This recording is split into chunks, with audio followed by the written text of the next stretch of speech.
Hey everyone, welcome back to my YouTube channel the Bengal trader. आशा करता हूँ आप लोग सब अच्छे होंगे, ठीक होंगे। आज आपका मंडे अच्छा गया होगा। तो चलिए बिना कोई टाइम वेस्ट करते हुए सीधा टॉपिक पे आते हैं। कल यानी कि 16 मई को हम किस तरह से बैंक निफ्टी और निफ्टी में ट्रेड कर सकते हैं, और वीडियो को पूरा देखिए। लास्ट पे एक दो स्टॉक ऐसा बोलूंगा जो आपको पोजिशनल साथ ही साथ इंट्राडे में भी बहुत अच्छा खासा मूवमेंट दे सकता है। तो वहां से भी अगर इंडेक्स पे ट्रेड नहीं मिलता है, प्रेशर ना लेके आप स्टॉक्स पे आराम से ट्रेड करके पैसा कमा सकते हैं। ठीक है, तो चलिए फटाफट से वीडियो को शुरू करते हैं। पहले बैंक निफ्टी से शुरू करते हैं। मैंने कल भी आप लोगों के साथ डिस्कस किया था कि bank Nifty all time high के पास जाएगा। तो मैं पर्सनली मंडे को शायद ट्रेड ना भी कर सकता हूँ, सिर्फ और सिर्फ हाई तोड़ने के बाद ट्रेड ना भी कर सकता हूँ, क्योंकि कहीं ना कहीं ऑल टाइम हाई के पास जाने के बाद मुझे कोई एक्शन चाहिए, हरकत चाहिए। मुझे देखना पड़ेगा मार्केट क्या कर रहा है, उसके बाद एक स्टेबल का ट्रेड ले सकते हैं। क्योंकि देखिए मार्केट में हमेशा आपको ट्रेड नहीं लेना है, एक प्रॉपर आपके प्लान वाइज अगर कुछ होता है तो ही आप ट्रेड लेंगे। ठीक है, तो अभी देखते हैं क्या कर सकता है बैंक निफ्टी। आज का कैंडल भी कोई भी नेगेटिविटी हमें नहीं शो हुआ है, लेकिन नेगेटिविटी शो हो सकता है कहां पे, कैसे, मैं आपको अभी थोड़ा सा टाइम फ्रेम जब हम छोटा करेंगे तब समझ में आएगा। क्या होता है ना, बड़ा टाइम फ्रेम बाद में घूमता है, छोटे टाइम फ्रेम में हमें थोड़ा सा पहले ही एक संकेत मिल जाता है, ऐसा ऐसा हो सकता है। ओके, तो यहाँ पे मैं सिंपल ये दे देता हूँ। 44,000 का राउंड नंबर भी था, मैंने आप लोगों के साथ शेयर किया था, और 44,145 के पास हाई भी था। तो ऑल टाइम हाई इसका क्या था, 44,151।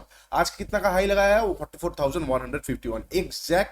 बस 10 पैसे कम से इसने ऑल टाइम हाई को टच करके रिटर्न आया है। ठीक है, अब थोड़ा सा 15 मिनट का दिखाता हूँ, उसके बाद मैं आपको 1 आवर का चार्ट दिखाऊंगा। ओके, 15 मिनट का चार्ट पे अब देखिए आप, अगर बैंक निफ्टी का थोड़ा सा एक्शन को आप अगर ध्यान से देखेंगे, बैंक निफ्टी 15 मिनट के चार्ट पे कभी भी आपका लास्ट हाई को ब्रेक करने में कभी भी कोई प्रॉब्लम नहीं शो कर रहा था। ठीक है, इनकेस अगर लास्ट हाई को ब्रेक नहीं भी कर रहा था तो बैंक निफ्टी क्या कर रहा था, आप यहां पे देखेंगे, लास्ट हाई को ब्रेक नहीं किया, डायरेक्ट फॉल किया, फिर चला गया, डायरेक्ट फॉल किया, फिर चला गया, फिर देखिए हाई को ब्रेक किया, फॉल किया, चला गया, फॉल किया, चला गया। मतलब कोई भी लोअर हाइस का हमें मौका ही नहीं दिया। क्या होता है ना, फॉल होता है तो वो एक छोटा सा रिट्रेस आता है। जैसे आप इसको तो कोई भी नेगेटिविटी नहीं बोल सकते ना, ये वाला जो कैंडल आया है 200 पॉइंट का, आप भले यहाँ पे ट्रेड ले, आपको प्रॉफिट हुआ, मैं वो नहीं बोल रहा हूँ। मैं बोल रहा हूँ ये कैंडल देख के, अगर आप ये कैंडल को देखेंगे, इसमें आपको नेगेटिविटी नहीं शो होगा, क्योंकि आप भी जानते हैं मार्केट एक अच्छा खासा चल रहा है। तो इस तरह से चलने के बाद एक रिट्रेसमेंट तो लेगा। तो अगर ये फिर से ऐसे बेंड होना चालू होता तो वहां पे वीकनेस आता, लेकिन देखिए वो पहले कभी नहीं हुआ, अभी वो धीरे धीरे चालू हो रहा है। देखिए वो अभी धीरे धीरे चालू हो रहा है, फर्स्ट बार, अब सेकेंड बार धीरे धीरे चालू हो रहा है। हो सकता है यहाँ पे टाइम बिता के ऊपर भी जाए या नीचे भी जाए, लेकिन हाँ अभी थोड़ा सा कंफ्यूजन आ सकता है। ऑल टाइम हाई के पास है हम, और 44,000 राउंड नंबर है, अपने आप में साइकोलॉजिकल लेवल है। ओके, अब यहाँ पे मैं आपको थोड़ा सा एक छोटा सा साइकोलॉजिकल चीज समझाता हूँ। जो रिटेलर्स होगा, जो कि एकदम नोविस ट्रेडर्स होगा, ऑल टाइम हाई के ऊपर जैसे कल निकल जाएगा वहां पे वो बाई कर देगा। लेकिन देखिए ये तो एकदम कॉमन हो गया कि ऑल टाइम हाई को ब्रेक कर रहा है, you should go for a by. लेकिन जो यहां से मैं आपको लास्ट दिन भी बताया कि मार्च के महीने से लगभग लगभग लगभग बैंक निफ्टी 14% भाग चुका है, 5,500 पॉइंट के करीब। तो उसको अब तो प्रॉफिट बुक करना है इंस्टीट्यूट्स को, बड़े बड़े ट्रेडर्स को। ठीक है, वो चीज तो अब करना ही है। तो वो लोग कब सेल करेंगे, जब कोई बाई करेगा, जब कल ऐसा भी हो सकता है एक बार ट्रैप करा दे, या फिर यहाँ पे सस्टेन होता हुआ वो दिखा दे, उसके बाद जैसे बाई ऑर्डर्स आते रहेंगे उसके बाद मार्केट पे एक फॉल हमें दिख सकता है। ठीक है, तो हम स्केप्टिकल रहेंगे, ऑप्टिमिस्टिक रहेंगे, लेकिन हम अंधाधुंध होकर कोई भी ट्रेड नहीं लेंगे। तो हमारे लिए दोनों ही लेवल्स रहेगा, हम दोनों ही लेवल्स आपके साथ शेयर करेंगे। सिंपल सा है, ये लेवल देख के आपको सिंपल पता चल रहा होगा, मैं ये जोन के हिसाब से मार्क कर रहा हूं, क्योंकि ये जोन अनट्रेडेबल जोन है। इसके बीच में आप कहीं पे भी ट्रेड नहीं कर सकते। इस जोन के बीच में, जो कि ये 150 से लेके 44,000, ये 150 पॉइंट का रेंज, इसके बीच ट्रेड करेंगे फंसेंगे। तो इसके आइदर अप या आइदर डाउन पे आपको ट्रेड करना होगा। नीचे का कौन सा लेवल आ जाएगा, 44,008। ठीक है, 8 पॉइंट में ऊपर कर रहा हूं, क्योंकि कभी कभी इतना फास्ट मोमेंटम हो जाएगा आप लोगों को ट्रेड एग्जीक्यूट ही ना होता हुआ देखिए। ठीक है, तो मार्केट मान लीजिए अभी फ्लैट ओपन होता है, फ्लैट ओपन होकर नीचे आता है, बहुत अच्छी बात है, कोई दिक्कत नहीं है। 44,008 के नीचे एक कैंडल क्लोज करेगा, आप वहां पे एक बार ट्रेड ले सकते हैं। हाफ क्वांटिटी से, फुल क्वांटिटी डिप्लॉय मत कीजिएगा। क्यों, क्योंकि मार्केट कभी भी अब लोअर हाइस को सस्टेन नहीं किया है अभी तक।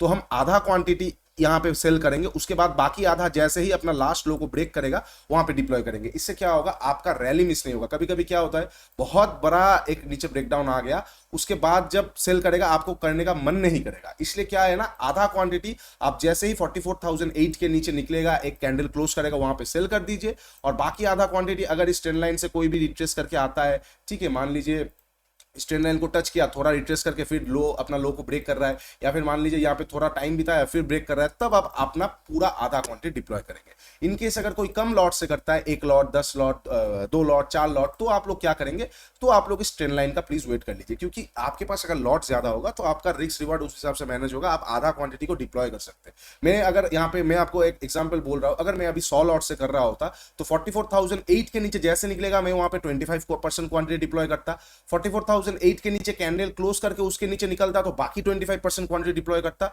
उसके बाद एक प्राइस एक्शन जैसे नीचे की तरफ बेंड होकर अपना लोअर लो को ब्रेक करता, मैं बाकी 50% डिप्लॉय कर देता, लास्ट स्विंग के ऊपर मेरा एसएल आ जाता और टारगेट में कहीं ना कहीं 43,500 तक का इनिशियल टारगेट रखता है। ये होता है plan of action. Okay, in case आप छोटे लॉट से कर रहे हैं तो एक ये ट्रेंड लाइन, ये एक डायनामिक ट्रेंड लाइन है, अपने चार्ट पे आप लोग ड्रॉ कर लीजिए। इनकेस ड्रॉ करना अगर आपको दिक्कत होता है तो यहाँ पे लाइन कर लीजिए, इस लाइन से लाइन जस्ट मिला लीजिए, आपको ट्रेंड लाइन मिल जाएगा। इस ट्रेंड लाइन के पास वेट कीजिए इस ट्रेंड लाइन तक बैंक निफ्टी को आने का। इनकेस अगर इस ट्रेंड लाइन के सामने बैंक निफ्टी आके तोड़ता है, उसके नीचे निकलता है, तो आप वहां पे क्वांटिटी को डिप्लॉय कीजिए। इनकेस अगर यहाँ पे कोई हैमर बन जाएगा, हैमर के ऊपर आप छोटा सा क्वांटिटी से बाई कर सकते हैं, अनएडवाइजेबल होगा क्योंकि कहीं ना कहीं ये ट्रैप दिख रहा है मुझे। इनकेस अगर फिर भी आपको लग रहा है कि बाई हो सकता है तो छोटा सा क्वांटिटी से हैमर बनने के बाद एक बाई कर सकते हैं। हैमर के नीचे एसएल देखिए, गैप फिलिंग और फिर से ऑल टाइम हाई का टारगेट, लेकिन अनएडवाइजेबल है क्योंकि मोस्ट पॉसिबल वे में हैमर बनेगा भी तो ट्रैप करके ये फिर नीचे आने की कोशिश ही करेगा। ओके, अब ये हो गया फ्लैट ओपन होने का। इनकेस अगर बैंक निफ्टी मान लीजिए फ्लैट ना ओपन होकर गैप डाउन ओपन होता है, गैप डाउन ओपन होगा तो क्या होगा, अगर आपको गैप डाउन ओपन दिखेगा तो कहीं ना कहीं बाइंग का एक प्रेशर आपको जरूर देखने को मिलेगा। इस तरह का बाइंग मार्केट पे गैप डाउन एक अपॉर्चुनिटी होता है। तो गैप डाउन ओपन होने के बाद तुरंत अगर आपको एक हैमर मिलता है तो आप छोटा सा एक बार बाई कर सकते हैं गैप फिलिंग का टारगेट के लिए, स्कैल्पिंग जैसा ट्रेड के लिए। ठीक है, अल्टीमेटली गैप डाउन होगा तो मार्केट का कंडीशन और ज्यादा नेगेटिव हो जाएगा, तो मैं और ज्यादा और कॉन्फिडेंट हो जाऊंगा कि हाँ चलो गैप फिल या फिर थोड़ा सा प्राइस एक्शन दिखाने के बाद वो नीचे ही आने की कोशिश करेगा। ठीक है, तो इनकेस गैप डाउन ओपन होगा, वेट करेंगे, थोड़ा सा रिट्रेस करके जैसे नीचे आएगा, डे लो को ब्रेक करेगा, हम वहां पे सेल कर सकते हैं। ओके, इनकेस मान लीजिए बहुत बड़ा गैप डाउन ओपन हो जाता है तो हम देखना होगा क्या करेंगे ना करेंगे। आज मैं लाइव में नहीं आ पाया, I am very sorry for that, थोड़ा सा काम आ गया था। कल ये प्रॉब्लम नहीं आएगा, तो कल हम लाइव में आ जाएंगे 10 साढ़े 10 के अंदर। तो कल अगर हमें गैप डाउन बहुत बड़ा मिलता है, क्या करना होगा मैं टेलीग्राम पे भी आप लोगों के साथ शेयर करूंगा। ओके, अब मान लीजिए गैप अप ओपन हो जाता है तो हम क्या करेंगे। देखिए गैप अप ओपन होगा, मैं मार्केट पे ट्रेड नहीं करूंगा, मुझे चाहिए कोई अप प्राइम या प्राइस करेक्शन या फिर कुछ और, कुछ पैटर्न कुछ दिखे मुझे, क्योंकि और जगह नहीं है मार्केट के पास बाई, मतलब बाई ऑर्डर इतना आ रहा है तो सेल करके तो निकलना पड़ेगा ना किसी को। तो सेम चीज अगर मार्केट कल गैप अप ओपन हो जाएगा, मैं देखना पसंद करूंगा मार्केट क्या कर रहा है नहीं कर रहा है, उसके पहले मैं कोई भी डिसीजन नहीं लूंगा। ओके, अब 1 आवर का चार्ट पे मैं आपको एक पैटर्न दिखाता हूं, कहीं ना कहीं इसे हम ट्विजर टॉप पैटर्न कहेंगे। ट्विजर टॉप क्या होता है, ऊपर में एकदम रेजिस्टेंस के आसपास जाके कोई सिमिलर 2 कैंडल बन जाता है। वो शूटिंग स्टार भी हो सकता है, वो कुछ इस तरह का डोजी भी हो सकता है, वो कुछ इस तरह का 2 बड़ा बड़ा कैंडल भी हो सकता है, वो कुछ मान लीजिए इस तरह का हैमर भी हो सकता है। उसे हम ट्विजर बॉटम कहते हैं। क्या कंडीशन रहता है, दोनों का हाई सेम रहता है। तो यहाँ पे देखिए बस 7-8 पॉइंट का डिफरेंस है, 44,000 का इंडेक्स पे 7-8 पॉइंट का डिफरेंस बहुत माइनर डिफरेंस होता है, तो उसे हम कहीं ना कहीं सिमिलर हाई ही मानेंगे। ठीक है, तो एक ट्विजर टॉप आया है कहां पे, 44,000 का राउंड नंबर प्लस अपने ऑल टाइम हाई के सामने। तो एक नेगेटिविटी छोटा सा शो किया है, उसके साथ साथ 15 मिनट पे एक बेंडिंग होना छोटा सा शो हो गया है। अब कब ये पूरी तरीके से कंफर्म हो जाएगा कि हाँ चलो अब हम पूरा क्वांटिटी से डिप्लॉय करेंगे, जब एक बार 44,000 के नीचे निकल जाएगा और एक प्राइस एक्शन नीचे की तरफ बना देगा। क्यों क्या हो रहा है ना, आप अगर ध्यान से देखेंगे कभी भी प्राइस जब भी नीचे आ रहा है ना, वो घूम के अपना एक्शन को कंटिन्यू नहीं कर पा रहा है, वो तुरंत रिवर्स हो जा रहा है, वो तुरंत आया तुरंत रिवर्स हो जा रहा है, वो तुरंत आया रिवर्स हो जा रहा है। तो इनकेस इस बार भी रिवर्स होगा ये एक्सपेक्ट नहीं कर सकते। इस बार अगर इसको पूरी तरीके से प्राइस बेंड करता है तो हमें एक अच्छा खासा करेक्शन देखने को मिलेगा। फर्स्ट टारगेट आ जाएगा 43,480 500 तक का। ठीक है, ओके, ये हो गया बैंक निफ्टी का पूरा एनालिसिस। आशा करता हूं इसमें और कोई प्रॉब्लम नहीं आएगा। अब थोड़ा सा निफ्टी देख लेते। कल फिन निफ्टी का भी एक्सपायरी है, तो फिन निफ्टी का एक्सपायरी हम एक बार थोड़ा सा डिस्कस कर लेते। फिन निफ्टी जहां पे है, फिन निफ्टी के लिए ये एक रेंज बन गया है। फिन निफ्टी का 19,600 के नीचे एक्सपायर करने की कोशिश करेगा फिन निफ्टी, और कहीं ना कहीं 19,450 के ऊपर एक्सपायर करने की कोशिश करेगा। तो आप इस अकॉर्डिंग प्लान कर सकते हैं, इस लेवल पे सेल और इस लेवल पे बाय, मिडिल पे आप कहीं ना कहीं कोई पैटर्न देख के चीज कर सकते हैं। बाकी हम लाइव में एक बार देखेंगे। ओके, अब निफ्टी एक बार देख लेते क्या होता है। निफ्टी देखिए ऑलरेडी वो चीज दिखा चुका है।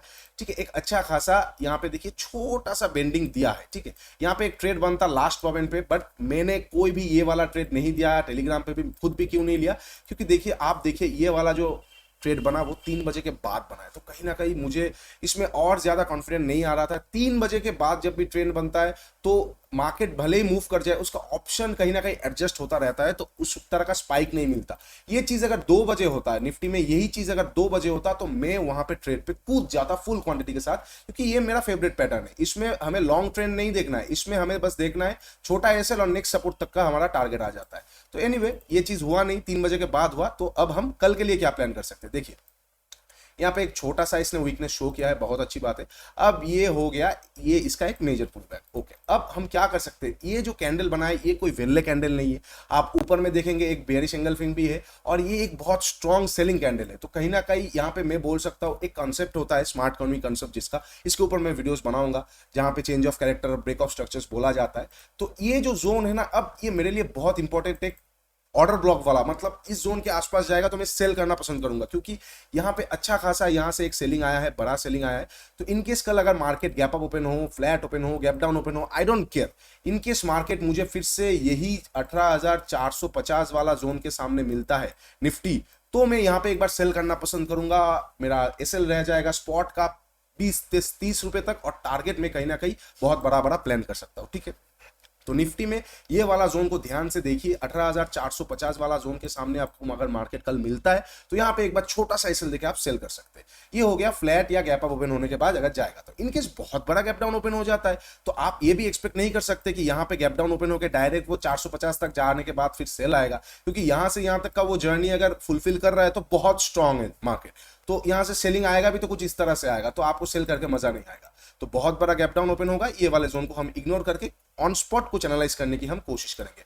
याद रखिए निफ्टी भी 18,350 का जो लेवल है इसके नीचे बहुत ही वीक हो जाने के चांसेस रहेगा इस तरह का मार्केट का बिहेवियर के बाद। तो 350 के नीचे अगर गैप डाउन डायरेक्टली ओपन होता है, वेट कीजिए, कोई अगर प्राइस एक्शन मिलता है तो सेल कर सकते हैं आप। ठीक है, अब हम नेक्स्ट अच्छा खासा बाइंग, बड़ा बाइंग कब करेंगे, जब निफ्टी आ जाएगा 18,200 के सामने, वहां से एक बहुत प्रॉपर बाई फिर से आ सकता है। अभी हम थोड़ा सा सेल ऑन राइज के बारे में सोचेंगे, कंफर्म हो जाएगा जब पहला बार मार्केट बेंड हो जाएगा।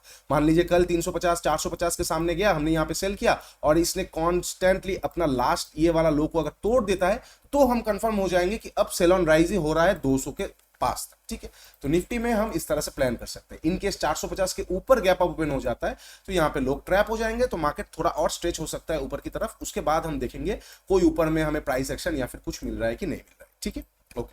अब आप लोगों को Nifty, bank Nifty, fin Nifty बता दिया, अब आप लोगों को थोड़ा स्टॉक्स दिखा देता हूं। आशा करता हूं इंडेक्स पे कोई प्रॉब्लम नहीं होगा। अब स्टॉक्स दिखाता हूं। पहला स्टॉक आज मैंने टेलीग्राम पे दिया था, अगर आपको यकीन नहीं है तो जाके एक बार चेक कर सकते हैं, नीचे लिंक दिया हुआ है। मैंने पहला स्टॉक्स आप लोगों को दिया था हीरो मोटोकॉर्प। ठीक है, हीरो मोटोकॉर्प जब इस जगह पे ट्रेड कर रहा था, ये ब्रेकआउट हुआ नहीं था, तभी मैंने आप लोगों को बताया था कि बहुत अच्छा चैनल पैटर्न पे है हीरो मोटोकॉर्प, बहुत अच्छा चैनल पैटर्न पे है। यहाँ से दो तरह का सिनेरियो हो सकता है, नॉर्मली एक बार नीचे आ सकता है, या फिर एक और चीज मुझे क्या अच्छा लग रहा है, इस हायर एंड पे रुक रहा है, तो कहीं ना कहीं यहाँ से एक ब्रेकआउट भी हो सकता है जिसका चांसेस हाई है, और नीचे भी आ सकता है। तो मैंने बताया था कि नीचे आने के लिए आपको 15 मिनट या फिर 1 आवर का कोई नेगेटिव कैंडल चाहिए। इनकेस नहीं बनता है तो 15 मिनट पे अगर प्राइस एक्शन ऊपर की तरफ बनेगा तो आप ऊपर में जाएंगे। समझ गए बात को, मैंने ये बताया था टेलीग्राम पे, वॉइस है वहां पे, आप एक बार जाके चेक कर सकते हैं कि 15 मिनट पे अगर ऊपर का प्राइस एक्शन बनता है तो हम ऊपर का ट्रेड लेंगे। 1 आवर में या 15 मिनट पे अगर नीचे का प्राइस एक्शन या फिर कोई नीचे का कैंडल स्टिक मिलता है तो हम नीचे का ट्रेड लेंगे। हम देखेंगे 1 आवर पे हमें कोई भी, यहाँ पे एक सेकंड में इसको हटा देता हूँ, 1 आवर पे हमें यहाँ पे कोई भी शूटिंग स्टार हो, यहाँ पे कोई भी एंगल्फिंग बेयरिश, कुछ बेयरिश कैंडल नहीं मिला तो 1 आवर एक्सेप्टेबल नहीं है। 15 मिनट पे भी यहाँ पे हमें कुछ भी हरामी टाइप का कुछ कैंडल नहीं मिला। ठीक है, ऊपर से 15 मिनट पे क्या आ गया, यहाँ पे एक प्राइस एक्शन आ गया, तो ये वाला बहुत अच्छा जोन था बाइंग का। यहाँ पे वॉल्यूम भी अच्छा खासा इंक्रीज हुआ है, आप देख सकते हैं, डिक्रीजिंग वॉल्यूम से इंक्रीज वॉल्यूम। उसके बाद हीरो मोटोकॉर्प वन वे यहाँ से लगभग 2.5-3%, 2.25% भागा है। अब देखिए क्या है ना, मैं आपको सब कुछ तो खिला के तो नहीं दे सकता, मैं आपको थाले पे सजा के दे सकता हूँ, खाना तो आपको खुद ही है। मैंने सुबह सुबह बोल दिया था हीरो मोटोकॉर्प इधर वे जा सकता है, दोनों का कंडीशन दे दिया। अब रिस्क रिवार्ड के हिसाब से अगर आपको ट्रेड लेना होगा आप उस तरह से लेंगे, अगर आपको उसका ऑप्शन बाई करना है तो वो आप करेंगे, वो आपके ऊपर होगा। ठीक है, तो हीरो मोटोकॉर्प आज का हो गया। अब देखते हैं कल के लिए क्या इंपॉर्टेंट हो सकता है। 2 स्टॉक बताऊंगा मैं आपको जो बहुत अच्छा लग रहा है मुझे। फर्स्ट ऑफ ऑल इंट्राडे के लिए बताऊंगा बजाज फिनसर्व। ठीक है, बजाज फिनसर्व क्या है ना, आप अगर देखेंगे ध्यान से इसका पैटर्न को, आप अगर फॉलो करेंगे, एक मेजर डाउन ट्रेंड में बजाज फिनसर्व रन कर रहा है। ठीक है, मेजर डाउन ट्रेंड में रन कर रहा है, लेकिन रिसेंटली जो है ना इसका कहीं ना कहीं थोड़ा सा स्ट्रेंथ रिटर्न आ रहा है, थोड़ा सा स्ट्रेंथ रिटर्न आ रहा है। तो अच्छा खासा स्ट्रेंथ रिटर्न आने के बाद अब ये एक रेजिस्टेंस के सामने जाके खड़ा हुआ है। ठीक है, अब ये एक रेजिस्टेंस के सामने जाके खड़ा हुआ है। तो कल क्या हमारा इसका प्लान ऑफ एक्शन हो सकता है, बजाज फिनसर्व को आप इंट्राडे के लिए एक बार बाई कर सकते हैं अगर 1440 के ऊपर निकलता है, एक 5 मिनट का कैंडल क्लोज करता है, तो इंट्राडे के लिए आप एक बार इसको बाई कर सकते हैं, बाकी ट्रेल करता हुआ आप इसको पोजिशनल भी ले जा सकते हैं बजाज फिनसर्व को। और इनकेस अगर 1440 के ऊपर ये बाई नहीं होता, 1440 के ऊपर ये नहीं निकलता है, तो आप क्या करेंगे, तो आप नीचे की साइड का देखेंगे क्या बजाज फिनसर्व ये वाला जो ट्रेंड लाइन है इसको तोड़ पा रहा है कि नहीं। अगर इसके नीचे तोड़ के बजाज फिनसर्व आपको 1408 के नीचे मिलता है, 1408 के नीचे मिलता है, तो आप इंट्राडे के लिए इसको सेल भी कर सकते हैं। लेकिन सेल में आप पोजिशनल कैरी नहीं कर सकते, इसलिए सिर्फ सेल में इंट्राडे के लिए ही कर सकते हैं। क्यों, इसका भी रीजन सेम है, मैं आपको दिखाता हूं। अच्छा खासा भागा है, रेजिस्टेंस के सामने है, 2-3 दिन यहाँ पे सस्टेन किया है। अब अगर ये सस्टेन फेल होता है तो जितना भी होप बायर्स है उनका एसएल बहुत फास्ट नीचे की तरफ आएगा। ओके, और एक स्टॉक है जिसका कोई इंट्राडे नहीं है, इसमें बस पोजिशनली मैं देखूंगा। शारदा क्रॉप है, इसका पूरा नाम है शारदा क्रॉप केम, ठीक है। बहुत बहुत अच्छा जगह पे ये ट्रेड कर रहा है, और कहीं ना कहीं वॉल्यूम भी बहुत बहुत अच्छा खासा मुझे वॉल्यूम यहाँ पे एक्टिविटी दिख रहा है। तो कहीं ना कहीं अगर शारदा क्रॉप आपको 521 के ऊपर मिलता है, आप वहां के ले जा सकते हैं। आपका एसएल आ जाएगा सिर्फ और सिर्फ 15-16 रुपए पोजिशनल के लिए, और आपका टारगेट, फर्स्ट टारगेट आ जाएगा 65, उसके बाद आप अकॉर्डिंगली इसको ट्रेल कर सकते हैं, ठीक है। तो ये दो स्टॉक बहुत अच्छा लग रहा है मुझे, आप एक बार इसको देख सकते हैं, अपने चार्ट पे लगा के रखिए, कंडीशन फुलफिल होगा तो ही लीजिए, वरना मत लीजिए, ठीक है। तो आशा करता हूँ वीडियो अच्छा लगा है। इस तरह का वीडियो और चाहिए तो प्लीज थोड़ा लाइक शेयर और सब्सक्राइब कर दीजिए, 1000 सब्सक्राइबर तक भी पहुंचा दीजिए, और आपका सपोर्ट दिखाता रहेंगे आप लोग तो मुझे भी मोटिवेशन मिलेगा इस तरह का वीडियोस और लाने में, ठीक है। और आने वाले टाइम में तो बहुत अच्छा अच्छा वीडियोस आ रहा है, बस थोड़ा सा वेट कीजिए और पेशेंटली, और थोड़ा सपोर्ट दिखाइए। नीचे इंस्टाग्राम और टेलीग्राम का लिंक दिया हुआ है, जाके एक बार जुड़ जाइए, पूरा वहां पे मार्केट अपडेट्स के साथ सब कुछ आप लोगों को मिल जाएगा। और मैं जो ये प्लेटफॉर्म यूज कर रहा हूँ धन का है, तो बहुत अच्छा खासा कहीं ना कहीं एक कंबाइंड ऑल इन वन मुझे एक प्लेटफॉर्म मिल जाता है। यहाँ पे ऑप्शन चेन वगैरह, फ्यूचर चेन सब कुछ मिल जाता है। एक सेकंड, यहाँ पे फ्यूचर चेन कहाँ पे है, फ्यूचर चेन वगैरह, इसका तो फ्यूचर ही नहीं है, चलो खैर हीरो मोटोकॉर्प देख लेते हैं।